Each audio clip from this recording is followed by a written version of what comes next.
Across the globe, millions looked up as birds stopped singing, and the constant hum of human civilization faded into an eerie quiet.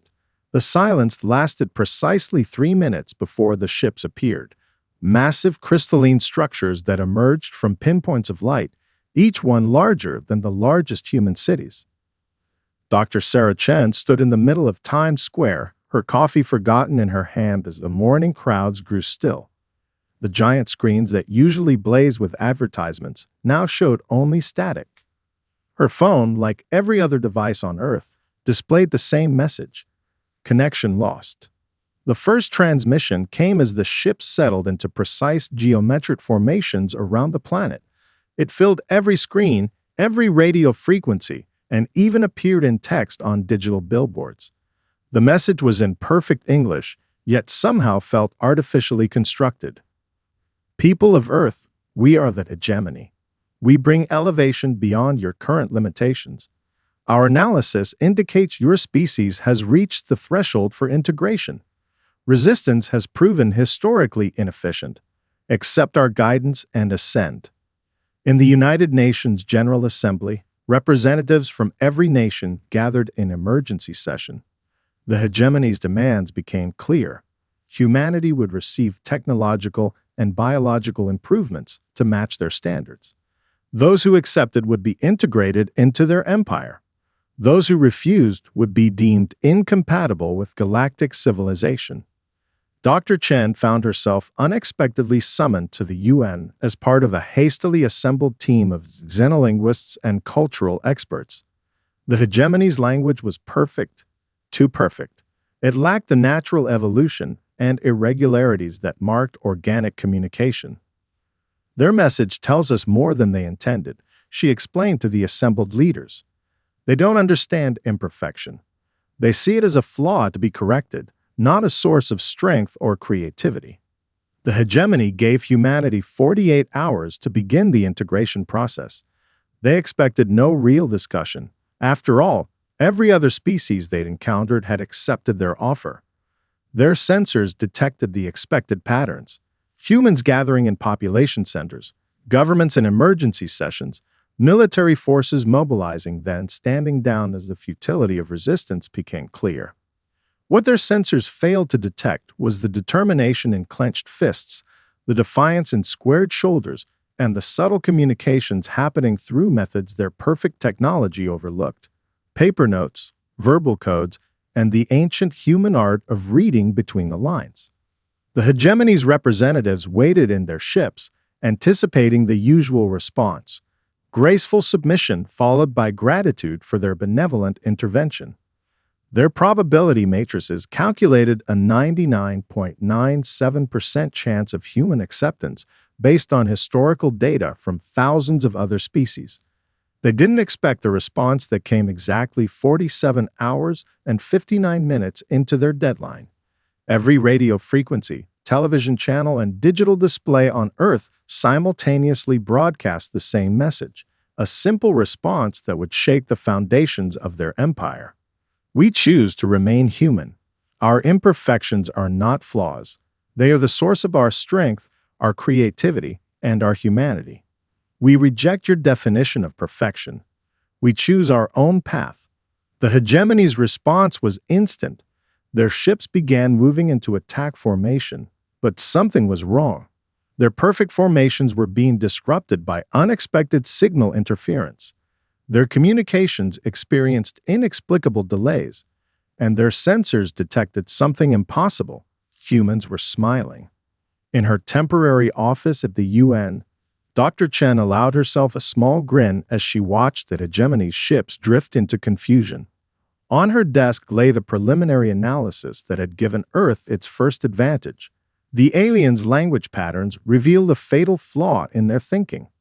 They could not comprehend why any species would choose imperfection over their offered perfection. They were about to learn that humanity's greatest strength lay in exactly what they saw as our greatest weakness: our beautiful, chaotic, unpredictable humanity. The real war was about to begin, and for the first time in their history, The hegemony was not prepared for what was coming. Their energy weapons carved precise geometric patterns across Earth's major cities, a display of power meant to shatter human resolve. But as their sensor arrays analyzed the damage, something unexpected happened. Their perfect calculations began showing errors. In Mumbai, construction workers had already transformed their equipment into makeshift shields, the thick metal plates successfully deflecting the alien energy weapons. A crane operator named Raj guided his machine with the skill of decades, using its arm to protect a group of civilians rushing toward underground shelters. "They expect us to run in straight lines," he muttered, watching the alien ship's attack patterns through his cat window. "They've never seen a traffic jam in Delhi." The hegemony's ground forces descended in immaculate formations, their crystalline armor gleaming in the morning sun. Their combat algorithms predicted immediate surrender upon deployment of their elite warriors. Instead, they encountered something their simulations had never accounted for: human improvisation. In downtown Chicago, a high school chemistry teacher named Maya Rodriguez led her students in mixing common cleaning supplies into smoke screens that confused the alien sensors. The hegemony's perfect vision systems, calibrated for clarity, couldn't compensate for the chaotic mixture of chemicals. "Remember last semester's failed experiments?" Maya called out as she distributed the bottles. "Today, those mistakes are saving lives." The aliens' frustration grew as their carefully planned assault encountered one unexpected obstacle after another. In Berlin, subway workers redirected trains to evacuate civilians through routes that didn't exist on any official maps. In Nairobi, local guides led resistance fighters through urban shortcuts that confused the hegemony's precision mapping systems. Commander Lin Wei stood in Shanghai's emergency command center, watching the tactical displays with growing confidence. The aliens' attacks were devastating but predictable. Each strike followed perfect mathematical patterns, which meant they could be anticipated. "They fight like machines," she observed to her staff. "But we fight like humans." The hegemony's second wave deployed their biological weapons, sophisticated nanites designed to incapacitate populations without causing permanent harm. They hadn't counted on human medical researchers working through the night to develop countermeasures using modified probiotic bacteria. In a makeshift lab in London, Dr. James Okonjo smiled as his test results came back positive. They designed their weapons for perfect human specimens, he explained to his team. But humans aren't perfect. Our natural variations, our genetic diversity, what they see as flaws are actually our shield. As the first day of combat drew to a close, the hegemony's commanders faced an unprecedented situation. Their casualties were minimal, but they had failed to secure a single major objective. Human resistance wasn't just stronger than expected, it was incomprehensible to their strategic models. A teenage girl in Seoul used her gaming computer to jam their communications. A farmer in Kansas transformed his fields into traps that snared their ground forces. A retired engineer in Cairo adapted solar panels to disrupt their energy shields. None of these tactics should have worked according to the hegemony's calculations. In their orbital command ships, the alien leaders received reports that defied their understanding. Humans were using primitive projectile weapons to great effect, exploiting the fact that their energy shields were calibrated for more advanced attacks. Civilian populations were organizing without central coordination, adapting tactics faster than the hegemony could update their combat protocols. Most disturbing of all, the humans were learning. Each failed alien attack provided new information, new weaknesses to exploit. The hegemony's perfect strategies were being turned against them by a species that seemed to thrive on imperfection. As night fell across the battlefields of Earth, the hegemony prepared to escalate the conflict. They would deploy their most sophisticated weapons, certain that primitive humans couldn't possibly resist their full technological might. They were about to discover that technology wasn't everything. The next phase of the war would teach them the true meaning of human resilience. The hegemony launched their digital assault with absolute confidence. Their quantum algorithms had never failed, their cyber defenses had never been breached. They expected Earth's primitive networks to collapse within minutes. They weren't prepared for Mei Wang, a college student working from her laptop in a Singapore coffee shop. She'd been coding since she was 8, but more importantly, she understood something the aliens didn't: the beauty of imperfect code. Their systems are too perfect, she typed in a global chat room where hackers from around the world had gathered. They've never encountered human programming. We write messy code that somehow works. The hegemony's first digital wave hit Earth's infrastructure like a tsunami. Power grids flickered, transportation systems stuttered, and communication networks crackled with interference. But instead of collapsing, humanity's digital defenses adapted. In a basement in Moscow, Pavel Volkov ran his fingers through his gray hair as he studied the alien code. 30 years of programming had taught him that the most elegant solutions often came from unexpected places. They write code like architects, he muttered. We write code like gardeners.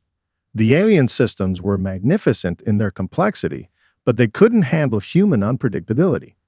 Every time they encountered a piece of badly written but functional human code, their perfect algorithms crashed trying to understand it. Sarah Martinez, a gaming programmer in Mexico City, discovered that her experience coding physics engines for video games gave her unique insight into the aliens' neural networks. They've never had to make something fun, she explained to her team. They don't understand that sometimes the glitches make the game better. The hegemony's second digital wave targeted military installations only to encounter an unexpected defense. Civilian programmers worldwide had created a chaotic network of backdoors and patches that confused the aliens' precision attacks. Every attempt to breach Earth's digital defenses encountered something new and unpredictable. In the depths of the Pentagon's Cyber Command, General Laura Chen watched in amazement as civilian hackers repelled attacks that should have been unstoppable. They expected us to fight like them, she said.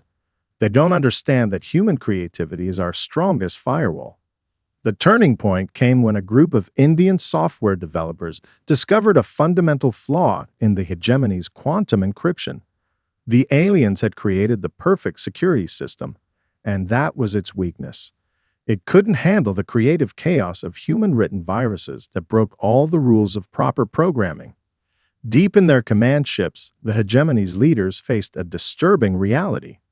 Their perfect digital weapons were being defeated by what they considered primitive code. Humans weren't just resisting, they were beginning to breach alien systems. A teenage hacker in Brazil found a way into their communication networks. A retired systems administrator in Egypt cracked their navigation protocols. A group of amateur radio enthusiasts in Japan discovered how to intercept and decode their secure transmissions. The hegemony had never experienced anything like this. Their systems were being overwhelmed not by superior technology, but by the chaotic creativity of human innovation. Every attempt to adapt their defenses was met with new, increasingly unpredictable attacks. In her coffee shop, May smiled as she uploaded a simple program, an elegant virus wrapped in layers of beautifully messy human code. They think perfection is strength, she typed to her fellow hackers. But perfection is predictable. Humanity is anything but. As the digital battle reached its peak, the hegemony made a critical error. They attempted to directly interface with Earth's internet, certain their advanced systems could easily dominate such primitive technology. Instead, they encountered something their perfect logic couldn't comprehend: cat videos, memes, and the endless creative chaos of human online culture. Their systems, designed for perfect order, began to crash. The aliens were about to learn another lesson about humanity. In chaos, we find our greatest strength. The digital war was ending, but the next phase of human resistance was just beginning. News traveled faster than light across the hegemony's vast empire. On 1,000 worlds, subjugated species watched in astonishment as humanity did the impossible. They fought back, and they were winning. On the crystal-spired world of the Lumini, a race the hegemony had perfected centuries ago, ancient memories began to stir. They watched encrypted transmissions of human resistance fighters using simple tools in ways their own perfect technology couldn't counter. They adapt, whispered Elder Celis, her crystalline form shimmering with forbidden emotion, like we once did before the perfection. The hegemony's leaders faced an unprecedented crisis. Their attempts to suppress information about Earth's resistance only made the story spread faster. On every conquered world, the whispers grew. Humans had found strength in their imperfection. In a resistance camp outside Melbourne, Captain Rebecca Chen briefed a unique audience. Holographic representatives from 20 different alien species, each secretly seeking to learn humanity's methods. The hegemony gave you perfection, she explained, demonstrating how to turn common mining tools into effective weapons. But they took away your ability to improvise. Today, we're going to remember how to be imperfect. The impact rippled across the galaxy. On the industrial world of the Mech Collective, factory workers began experimenting with their production lines, introducing minute variations that the hegemony's quality control couldn't detect. In the underwater cities of the oceanic mines, ancient battle songs bubbled up from racial memory. The hegemony's perfect society began showing cracks. Species they had conquered millennia ago started asking questions that had no perfect answers. Why did humans refuse perfection? How could chaos be stronger than order? Dr. Yuki Tanaka, broadcasting from a hidden station in the mountains of Japan, became an unlikely galactic celebrity. Her simple demonstrations of human adaptability, like showing how to cook food without molecular reconstructors, fascinated species that had forgotten their own origins. Perfection is stagnation, she explained to her interstellar audience. Evolution requires mistakes. Growth demands failure. Every human child learns this when they fall and get back up. The hegemony deployed their most advanced peacekeeping forces to suppress the growing unrest. But their perfect warriors encountered something they couldn't compute, their own subjects using human tactics, embracing imperfection as a weapon. In the forests of the Chloro Collective, plant-based beings who had lived in rigid patterns for millennia began growing in new, unpredictable ways. The crystalline archives of the data mines began incorporating random variations into their perfect records, creating art for the first time in eons. On Earth, humans began receiving unexpected allies. A hegemony supply ship arrived carrying not weapons, but refugees, beings seeking to relearn what their species had lost to perfection. Each brought ancient knowledge, technical skills, and a growing hunger for freedom. Miguel Santos, a history teacher in Brazil, found himself instructing a group of alien scholars about human revolutions. Your people had them too, he reminded them. Before the hegemony made you perfect, those memories are still there, waiting to wake up. The hegemony's response was predictable. They couldn't help but be predictable. They increased restrictions, tightened controls, and demanded even greater perfection from their subjects. But they had already lost something crucial, the fear that had kept their empire in line for millennia. In her underground bunker, Dr. Sarah Chen received a transmission from a hegemony scientist who had secretly joined the resistance. The message was simple but profound. We were wrong about weakness. We were wrong about strength. Most importantly, we were wrong about humanity.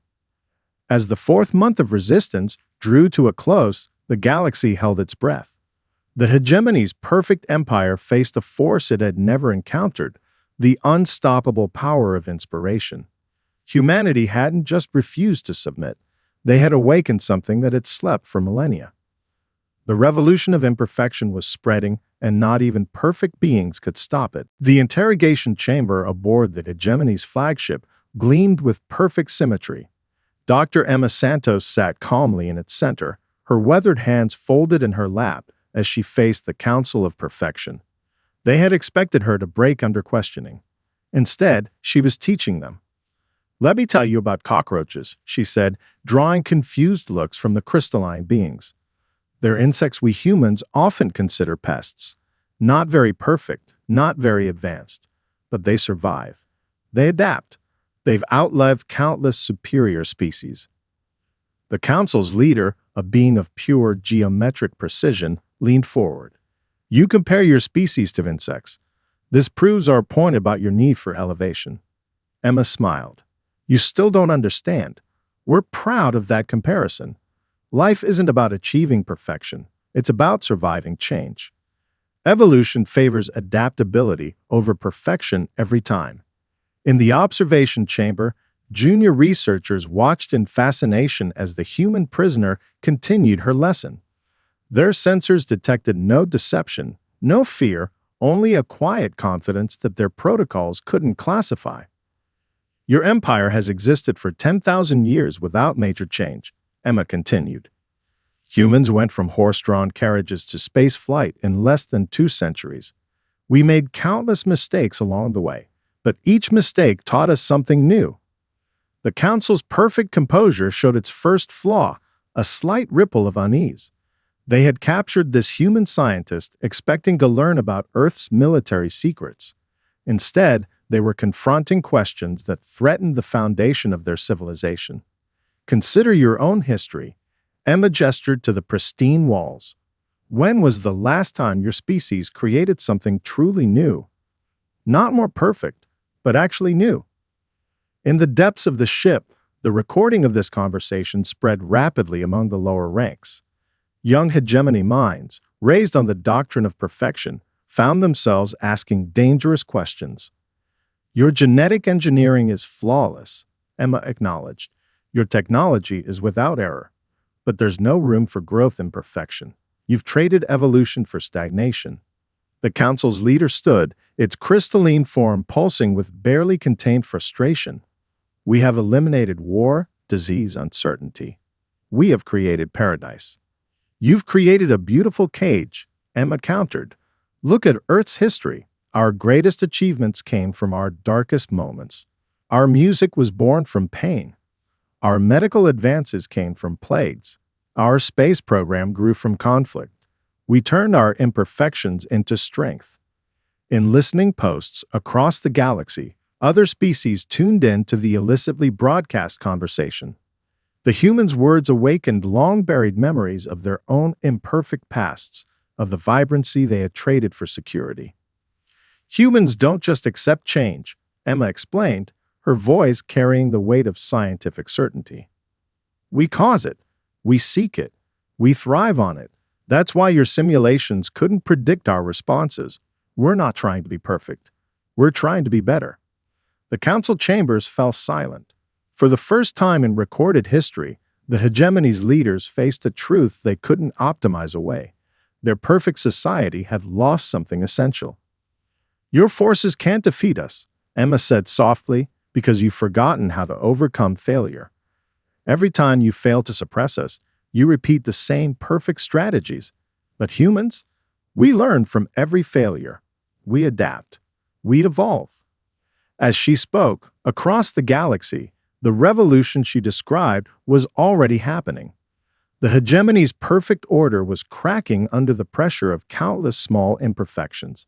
Acts of creativity, moments of chaos, sparks of innovation. The council's leader raised a hand for silence, but Emma could see the change in its crystalline structure. The first seeds of doubt had taken root in perfection's garden. You should have let us remain imperfect, she concluded, because now we're teaching others how to remember their own beautiful flaws. And that, council members, is why your empire is facing something far more dangerous than rebellion. What can be more dangerous than rebellion? The leader demanded. Emma's smile carried the weight of human history. Evolution. The first human strike into hegemony space began not with advanced warships, but with a retrofitted cargo freighter. Captain Marcus Chen stood on the bridge of the Star Wanderer, a patchwork vessel that embodied everything that hegemony despised about human engineering.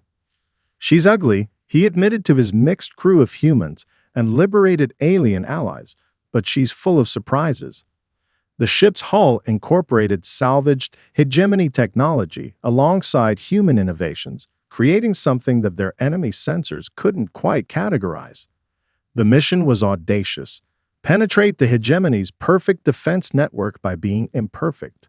Their ship's systems deliberately generated errors, appearing to their enemies as nothing more than space debris or system glitches.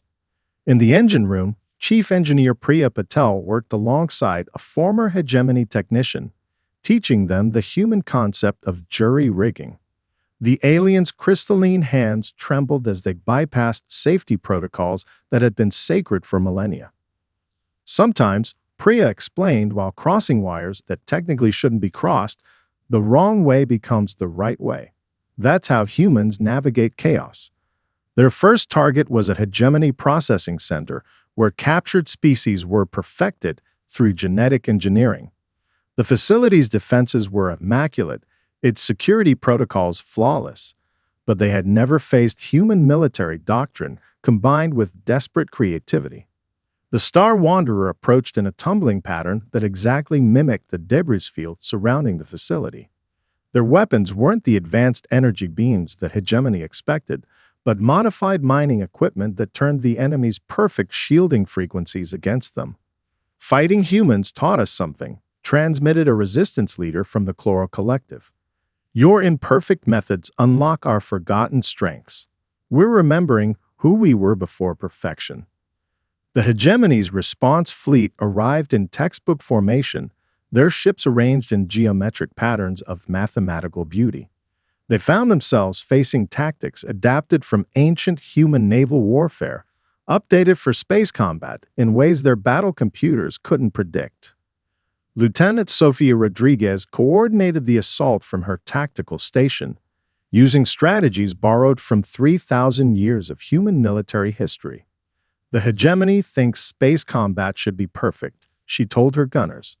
Let's show them how humans fight when the odds are impossible. The battle that followed would be studied for centuries.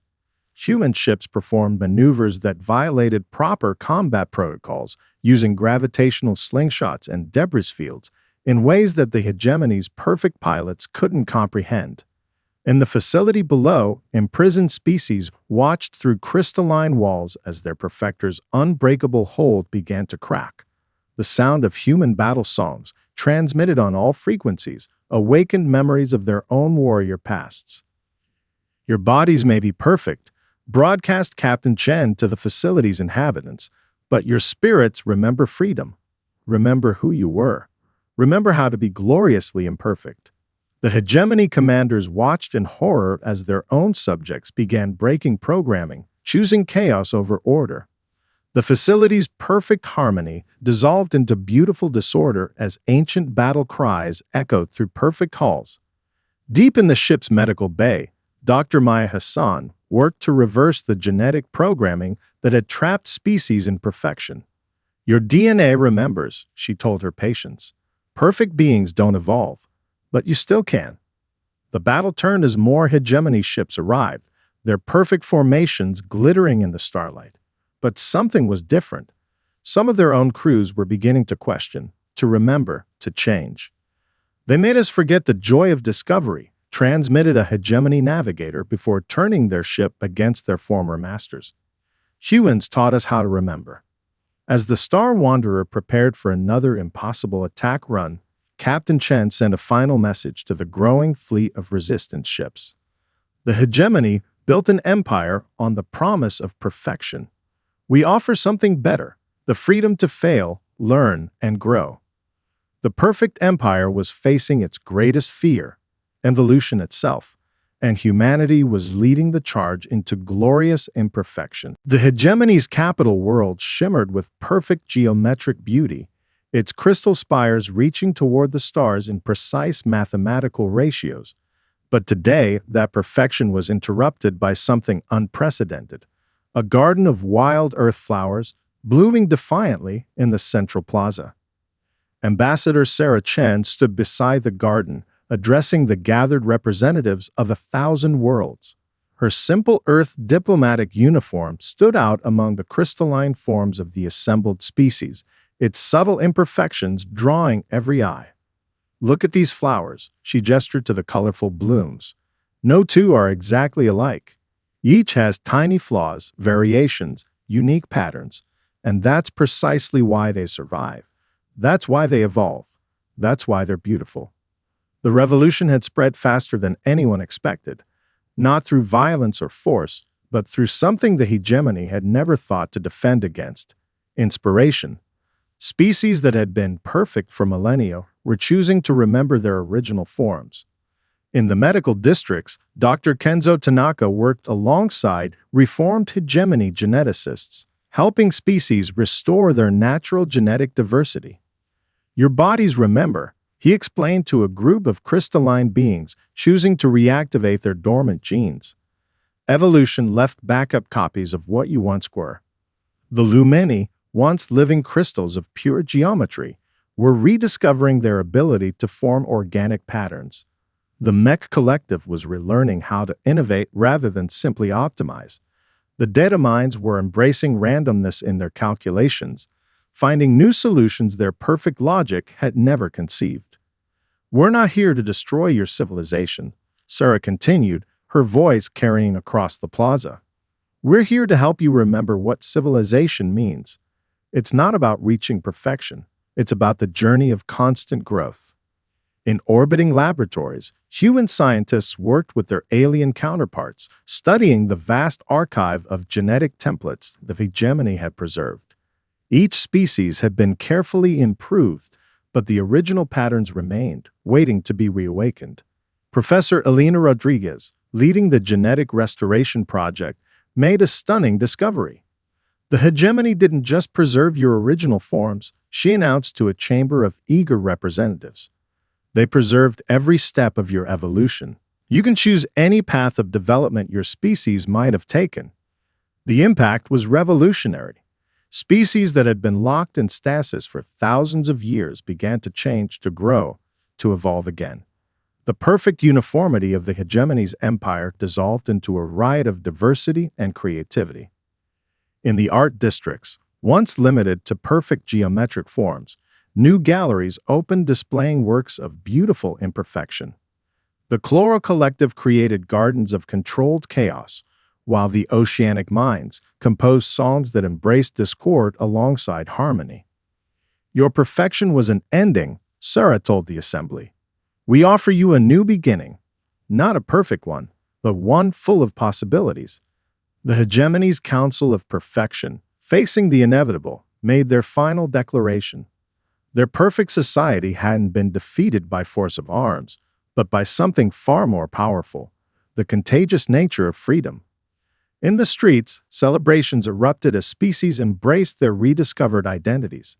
The crystalline architecture of the capital began to change, organic patterns emerging alongside geometric perfection, creating something new and wonderful. Dr. Maya Patel, monitoring the genetic restoration process, smiled as she watched former hegemony citizens choosing their own paths of development. "They're not just reversing the process," she reported. "They're creating entirely new forms of evolution." Sarah concluded her address with a simple truth. The hegemony thought they could perfect the galaxy, but the galaxy doesn't need perfection. It needs growth. It needs change. It needs the freedom to be beautifully, wonderfully imperfect. As her words echoed across the capital, the last vestiges of enforced perfection began to fade. The revolution was complete, but it wasn't an ending. It was a beginning, the start of a new age of evolution, creativity, and unlimited potential. The perfect empire had fallen, and in its place, something far more beautiful was growing. A galaxy embracing the power of imperfection. 5 years after the fall of perfection, the galaxy bloomed with new life. The great crystal spires of the former hegemony capital now curved in organic spirals, their perfect geometry softened by the touch of natural growth. In the central archive, Dr. Emma Santos worked alongside beings of countless forms, documenting the greatest peaceful revolution in galactic history. "The humans never came to rule," she recorded in the archive's opening chapter. "We came to unlock, to remember, to grow." Around her, representatives from 1,000 worlds contributed their own stories of awakening, of rediscovering what perfection had taken from them. The new Galactic Coalition headquarters exemplified the change. Unlike the rigid symmetry of hegemony architecture, its halls followed natural patterns. Gardens sprouted between meeting chambers, their wild beauty a reminder of the power of controlled chaos. Professor Chen, now serving as Earth's senior ambassador, stood in her favorite spot, a balcony overlooking the transformed capital. Below, former hegemony citizens moved in endless variety, some choosing to retain their crystalline forms, others embracing organic change, each following their own path of evolution. They asked me today why we didn't take control when we had the chance, she told her aide, a being who had chosen a form bridging organic and geometric patterns. They still don't quite understand. We never wanted to rule. We wanted everyone to remember how to be free. In the scientific district, the former hegemony laboratories have become centers of evolutionary research. Dr. Miguel Patel led a team studying the explosion of innovation that followed liberation. Species that had been static for millennia were developing at unprecedented rates, following paths of evolution that no perfect plan could have predicted. Look at this, he explained to a group of visiting scholars, displaying genetic data from across the galaxy. Every species is finding its own way. Some are returning to ancient forms, others are creating entirely new patterns. There's no single perfect path, there are countless perfect possibilities. The Lumini, once the most devoted adherents of perfection, had become pioneers of change. Their crystal cities now grew like living coral, geometric precision merging with organic flow. Their children were encouraged to develop unique patterns, each imperfection celebrated as a potential path of evolution. In orbit, the great shipyards that once produced identical vessels now created ships as unique as their crews. Human engineers worked alongside alien architects, combining technologies in ways that would have horrified the old hegemony.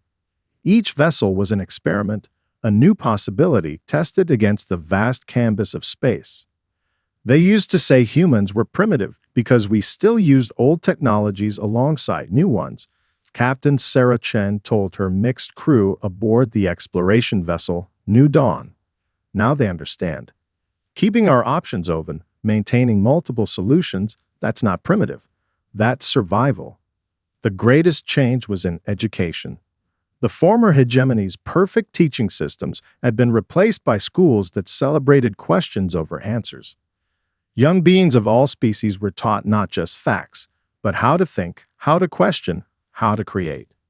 In one such school, a human teacher named David Rodriguez watched his students, human, former hegemony, and hybrid children all learning together. "What's the perfect answer?" a crystalline child asked him. "The perfect answer," he smiled, "is to never stop looking for better questions." As the 5th anniversary of liberation approached, celebrations across the galaxy took unique forms on each world. There was no perfect way to commemorate freedom, and that was exactly the point. In the Central Archive, Dr. Santos completed the first volume of the new Galactic history. Its final words would be studied by generations to come. The hegemony thought humans would submit to perfection. Instead, we taught the galaxy to embrace imperfection. They offered us an end to evolution. We showed them that evolution never ends. They promised us perfect order. We gave them something better: perfect freedom. In their certainty that humanity would bow to perfection, they made their greatest mistake. They forgot that the most human thing of all is to reach for the stars not because we are perfect, but because we dream of what we might become.